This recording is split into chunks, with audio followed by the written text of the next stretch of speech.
Ang biggest comeback mo, baka boring ang itsura.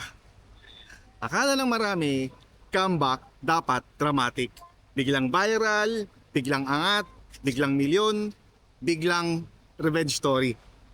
Pero sa totoo lang, ang strongest comeback usually tahimik.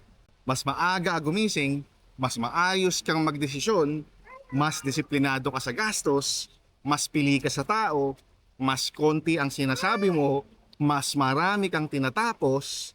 Sa trading, ang comeback hindi laging malaking panalo. Minsan, ang magandang comeback sa trading, yung hindi ka na basta-basta pumapasok, lalo na sa mga bad trades. Minsan, comeback na ang marunong ka nang tumanggap ng loss nang hindi ka nagre-revenge trade.